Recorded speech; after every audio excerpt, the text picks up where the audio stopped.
Everyone, good to see you. Today is Career Happy Hour. Every Friday, 3 o'clock Pacific time, we get together here on LinkedIn and we support each other. So let me get over here. Let's see if we can do, there we go. There's the chat overlay. Let me make sure the chat is functioning well. Welcome. And we'll see how that works. Good to see everyone. Looks like good. So we have all of our different channels are broadcasting appropriately. Welcome. I'm Andrew Beach. I'm a teacher of self-education. I help professionals like you communicate value to find great opportunities faster, whether you're working or not.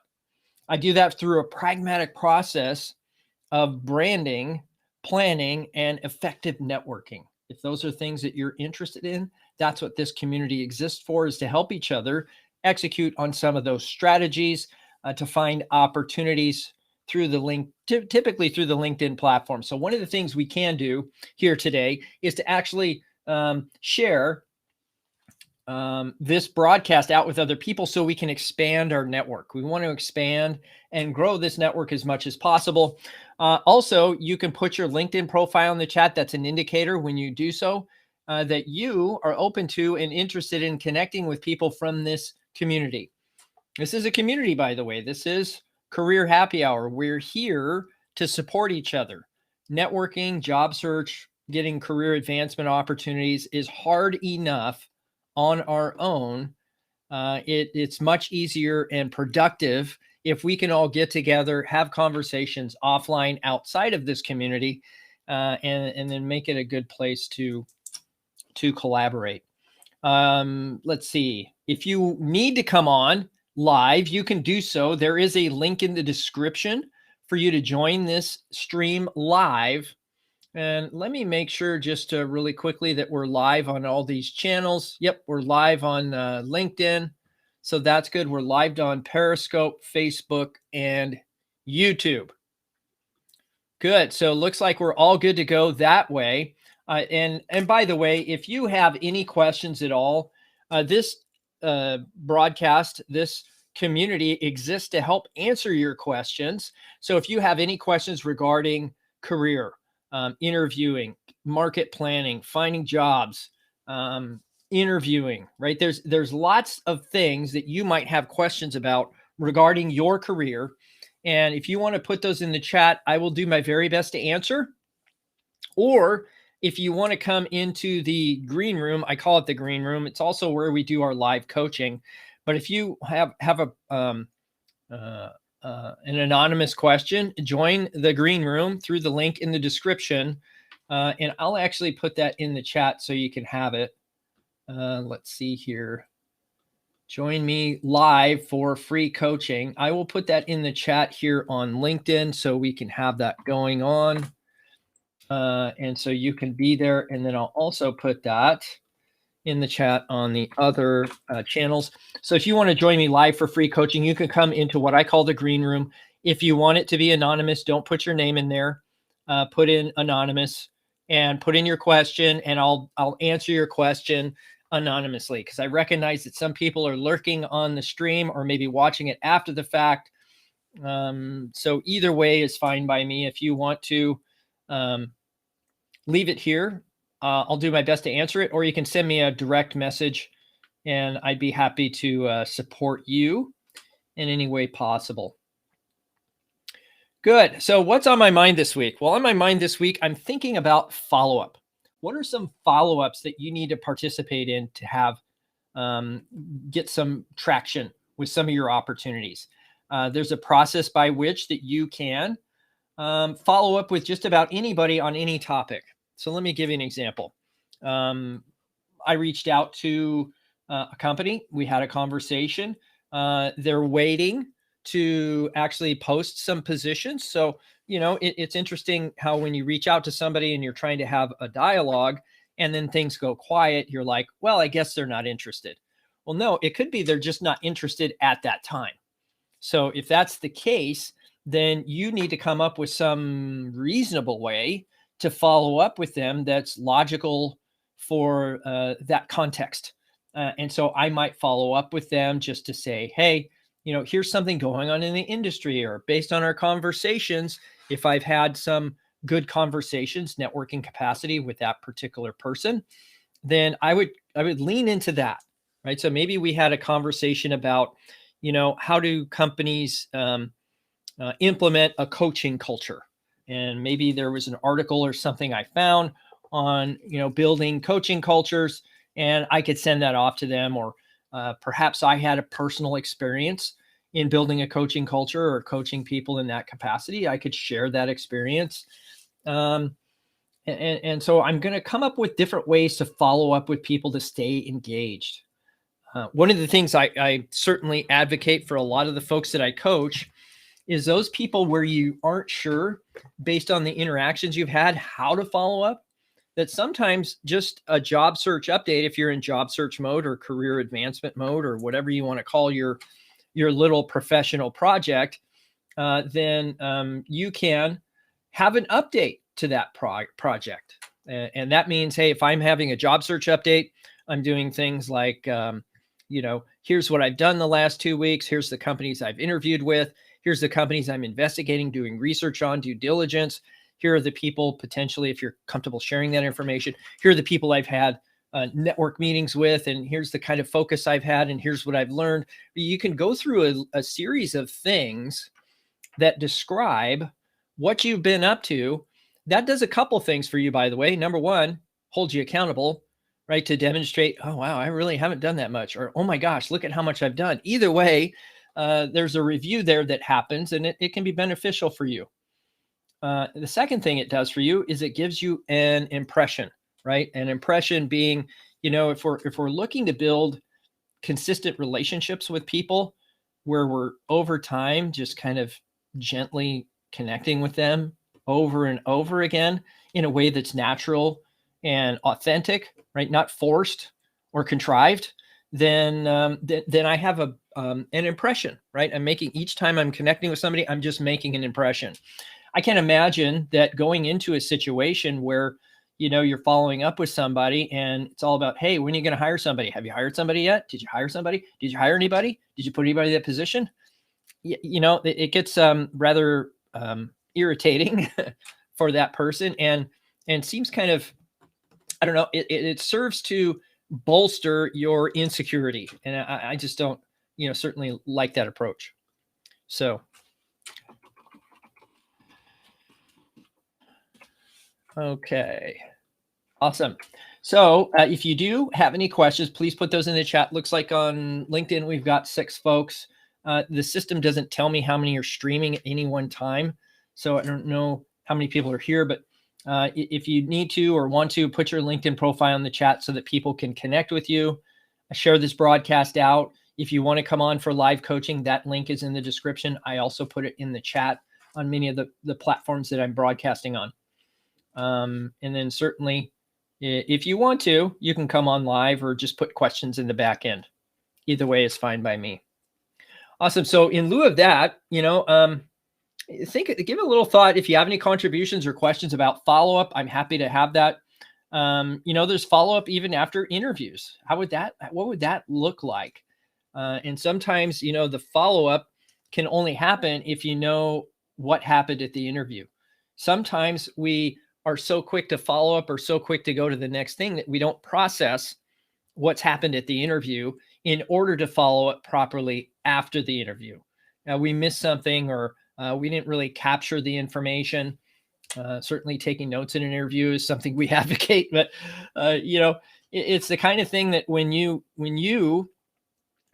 know what your strengths are and what you bring to the table, and they validate that at the interview, that's a powerful combination. And now I can follow up. And when I do my follow-ups, it's going to be focused on that, recognizing that follow-up after an interview actually might be part of the interview. I can think, at least in my career and in certain professions like sales, that the follow-up process that you have with members of the hiring team could be translated into you getting an offer or not. And there's people are taking notes. That's the whole point of an applicant tracking system, is to track what people are saying or doing in that capacity. So it looks like we have somebody here in the green room. Did you want to come on live? I'll just put that in the private chat there on the back end.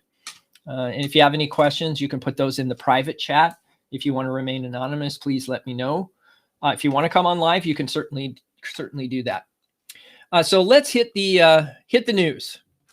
Typically, I just walk through whatever news that we're seeing here on LinkedIn.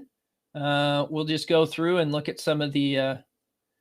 That's interesting. Okay, so let's go ahead and share screen. I didn't know that there was a wrong way to do this. That is interesting. Okay. So it says the wrong way to spend PTO.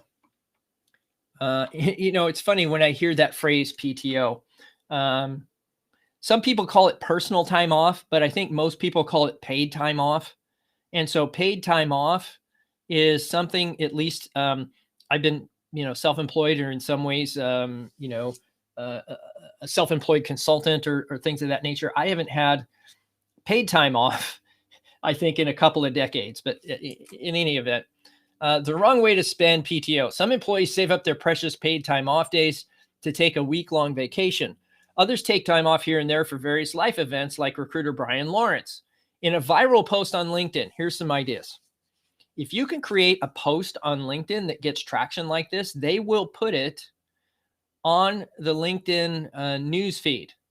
So if creating content and sharing content and posts in that sort of nature, I think is worthy of your pursuit to create this content so you can get showcased on LinkedIn.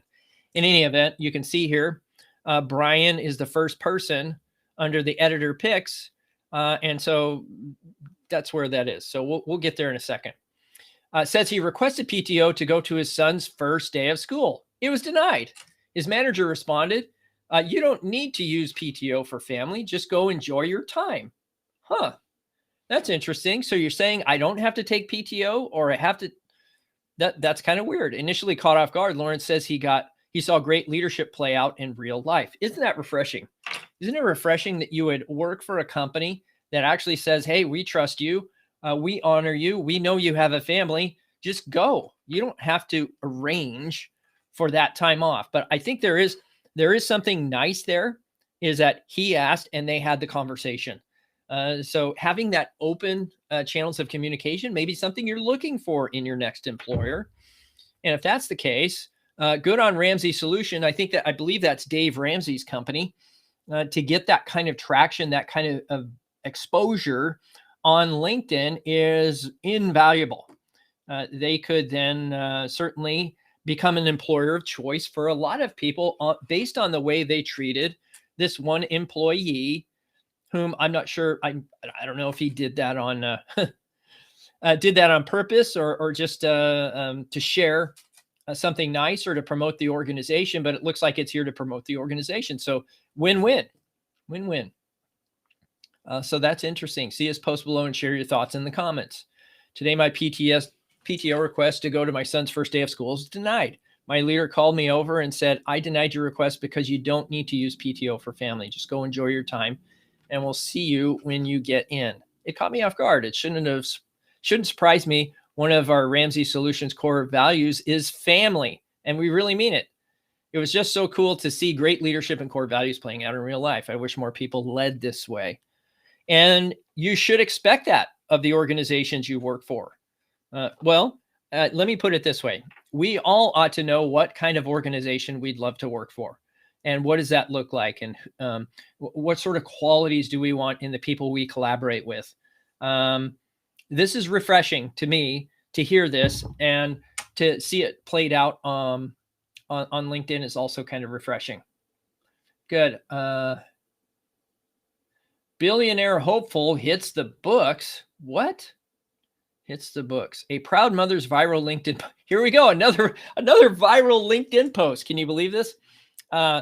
Gave her son extra encouragement to hit the books and achieve his goal of becoming a billionaire. Natalie Drummond Fairley shared that her 9-year-old son told her the average billionaire reads 30 books per year. So now he's on a tear, reading his third book in less than a month. Members are cheering him on and applauding his mom's support, and some are reminding them that books offer riches, knowledge, empathy, leadership skills beyond financial wealth. Of course they do. I mean, so the idea, I think here is that, and I think I heard it explained by, who is it? Maybe it was Jim Rohn. I think it was Jim Rohn. He said, you're the same person last year, except for the books you read and the people you meet. And I know that to be true because, the more knowledge you consume, it changes you. The more people you meet, the different perspectives you see. And so that is true. You're the same person you were last year, except for the books you read and the people you meet. And I would say, maybe the things you interact in or the volunteering you do, the activities you participate in certainly would influence that as well. So that's good. But that's two situations here where a member of LinkedIn got picked up by the editorial staff and featured over here on the LinkedIn newsfeed. Let's see. The pandemic's best kept secret, ? What is the best kept secret? I have to know. That's good intrigue. Nice headline writing there, Kelly Nguyen. The pandemic has freed many workers from the watchful eyes of managers, and it's allowed some to do the unthinkable, take a second job. That's interesting. Let's see. A handful of white-collar workers who spoke to the Wall Street Journal anonymously say they doubled their salaries by secretly working 2 full-time remote jobs without apologizing for taking advantage of a system they feel has taken advantage of them. The key is doing just enough to not get fired. Oh, wow. That's, I don't know if that's something to live up to, but that certainly is bold. So my suspicion is they're working full-time jobs, but they're not working 2 jobs full-time, right? They're working, so maybe there's a 60-hour week there. So they're getting full-time pay for 30 hours a week. I mean, I don't know. This is the most wild story I have ever reported. Okay. So this is the, looks like the Wall Street. Okay. So the Wall Street Journal reporter is here on LinkedIn. The challenge I have anytime LinkedIn is sharing stuff from Wall Street Journal, you have to have a subscription in order to even read some of these stories. So it's nice that they actually put a synopsis here. This is the most wild story I've ever reported. Tired of pointless meetings, worried about job security, bored by work or lockdowns or both. These white-collar workers decided to secretly work 2 remote jobs during the pandemic. Why be good at one, they figured, when they could be mediocre at 2? Wow, that's something to live up to. It's a story about their stealth approach, toggling between multiple laptops, feigning connectivity issues when they get called on in simultaneous meetings. Could you imagine being in 2 meetings and getting called on in both of them? What incentive is there for people to be deliberately honest? Being able to sleep at night. I mean, I don't know. One of those employers likely would find out, is my suspicion, and terminate that relationship. Anyway, well, I mean, so there's another thing is that, how do we deal with people that have a lack of integrity, right? And when we get in situations in organizations where that happens, what is the process for resolving that? And I'm not talking from, hey, that company should fire that person, but we as individuals, when we interact with people like that, what is our obligation, and what do we do about that? And what kind of environment do we want to work in? Let's see. Ooh, Adidas kicks Reebok to the curb. What? Sportswear giant Adidas is untying Reebok, selling off the struggling sneaker label to Authentic Brands Group for 2.1 billion euros, or roughly 2.5 billion per Bloomberg. Reebok dominated the athletics market in the 80s, and Adidas had hoped acquiring the brand would give it a Nike killer, but the sneaker maker has lagged behind Adidas' core business. The deal is expected to close in the first quarter of next year, according to Adidas. Interesting. So I don't know what that means. I mean, maybe that means opportunity, that Reebok can now flourish under its own leadership. I don't know. I don't know what that means. I don't know many people that wear Reeboks anymore. I think I remember them being into certainly basketball shoes and maybe wrestling sneakers, but and maybe what was it when Jazzercise or all that came out? They had aerobics shoes specifically for that domain. But yeah, that's interesting. So that creates market opportunity, right? So if they're spinning off or selling to another brand, there could be market opportunity there for sure. And so, one company divests, another one invests, and you have an opportunity there to go to work for a company. Let's see, rental bidding wars heat up. Rental bidding wars. Oops, sorry, I clicked twice. Let me go back. For renters hoping to sign a lease on their dream property soon, prepare for a bidding war. While they're typically reserved for home buyers, bidding wars have spilled over into the rental market amid a housing crunch. Purchasable homes are in short supply, prompting many to resort to renting as a wave of people return to cities. Landlords say they are seeing a flood of applications, with some offering hundreds of dollars above the asking rent. Isn't that fascinating? I hadn't anticipated that would happen, but that all that can do is potentially increase the number of home purchasers, which could exacerbate that problem. And so, people will likely flock to those cities where rents are the cheapest. That's what I would guess. And maybe see if they can't find a different opportunity or remote work. Let's see. But what's the market opportunity there? What's the market? Where is the opportunity for employment? Hang on here. If you have any questions, certainly put those in the chat. Happy to answer. Remote Googlers face pay cuts. For Google employees contemplating whether to return to the office, choosing to work from home permanently may cost them. Reuters reports the technology giant has internally rolled out a pay calculator that allows employees to see how working remotely impacts salaries. And early results suggest they could see their pay docked by about 15%, depending on location. If they ditch the office, it sparked a heated debate on LinkedIn, with members discussing whether it's a valid move or unfair to employees. Well, yeah, I mean, I don't know. What are they trying to accomplish? So I guess the bigger question is, what are they trying to accomplish by having this? And my suspicion is, they're paying Silicon Valley wages or Bay Area wages to people that have relocated to, say, gosh, I don't know, South Dakota. And their cost of living has come way down, but they're still maintaining an income that's much higher. And the reason, Google or whoever is paying those wages is because they're in the Bay Area. It just costs more, and that's the competitive nature of that geography. Which leads me to believe that, maybe Google should relocate to a place where it's more affordable to live. But that's anyway, that remains to be seen. But I think certainly there's organizations are going to have to make a decision on, hey, if you're work from home, are you going to get paid wages in the place that you're residing, where you're filing your tax return, or what does that look like? And if I maintain a home in the geography, but I rent it out and I'm actually physically located somewhere else, but I still file tax returns on that property from that address. I don't know. It's going to be hard. A lot of companies also have to deal with compliance issues, right? If I have workers in a different state, there's different laws in that state. And therefore, I have to establish some sort of corporate structure there, pay taxes, get licensure and all that. I mean, there's a lot to be considered from an organizational perspective that a lot of workers who are work from home are missing. So temporarily, I don't see that as an issue. But if you leave a permanent residence and go somewhere else, that might be an issue for sure. Let's see. Anti-work from home bias is alive and well. After working from home for over a year, workers are now more comfortable sharing their personal lives with colleagues. But nearly 60% of working parents with children under 18 at home think there is still a stigma associated with working from home.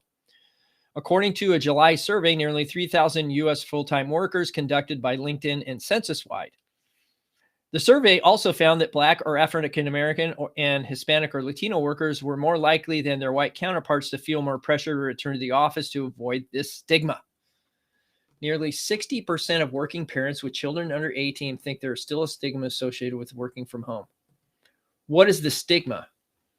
I don't understand it. How does the stigma against working from home compare to that?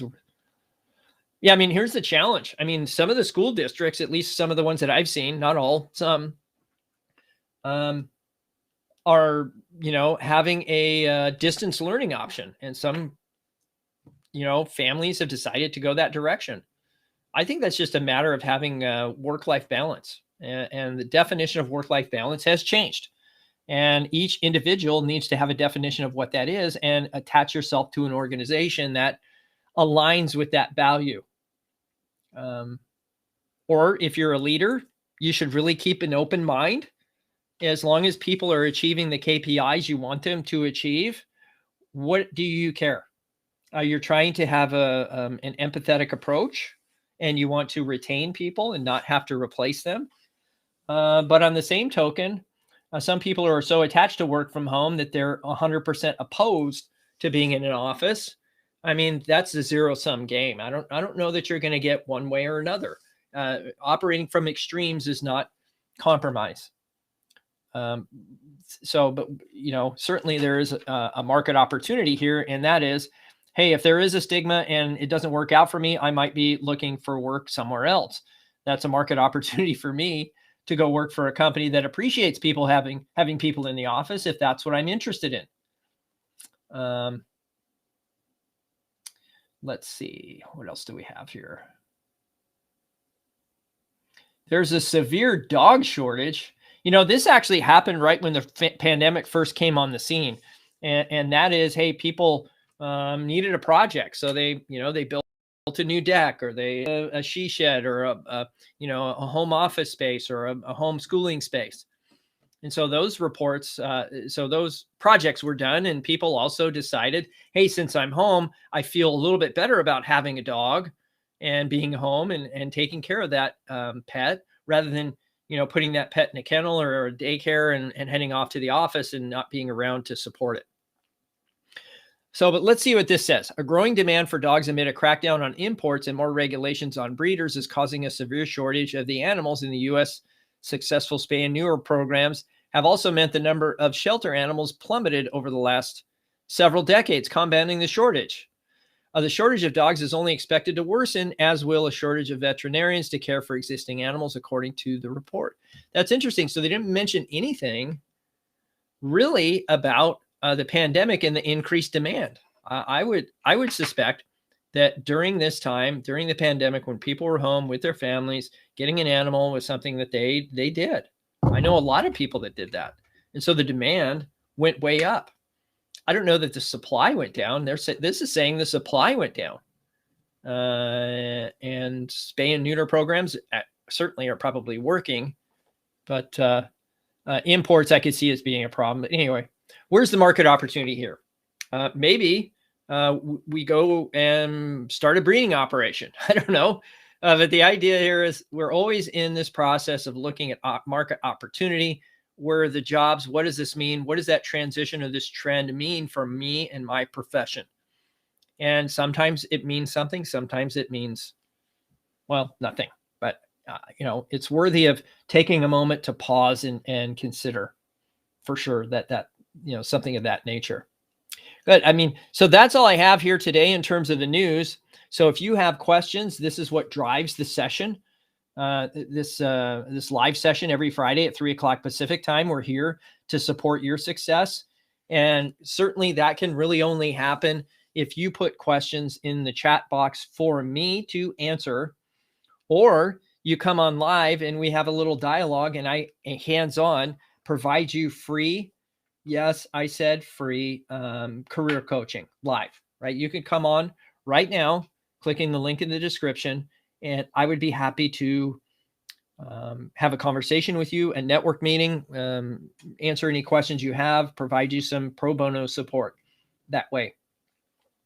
Also, many parts of the country are experiencing a heat wave. I know in Oregon we are. which is bizarre because I think this summer in a lot of ways has been hotter than many of my friends that live, say, in Sacramento or places where it's typically much hotter than here in the Pacific Northwest. So make sure you take care and touch base and check in with people in your neighborhoods and in your circles of influence or friends that might be in a position that they need support. Because I think that's certainly we're here to support each other for sure. And if you have questions, go ahead and put those in the chat. I'm more than happy to answer. If you want to come on live, you can do that. Certainly share out your LinkedIn profile address. It's a way for you to get connected with people here on the stream and to really expand our reach. If you can, share this out with your friends, your family, anybody in your network. You don't have to share that out publicly. You could share that in a private message, and that would be fine too.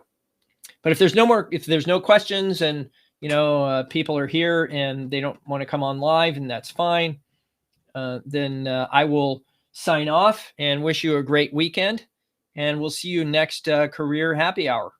I recognize it's summer and people are probably traveling or in some ways taking time off, so it's not uncommon that the number of people that come to these live sessions on a Friday afternoon at 3 o'clock Pacific time it's not going to be a large group of people.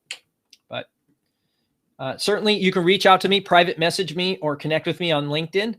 I will certainly take a look at and accept if you provide me a customized request on LinkedIn. Accept your connect request and make myself available if you have any questions. Excellent. Have a great weekend, everybody, and we'll see you next Career Happy Hour. Bye now.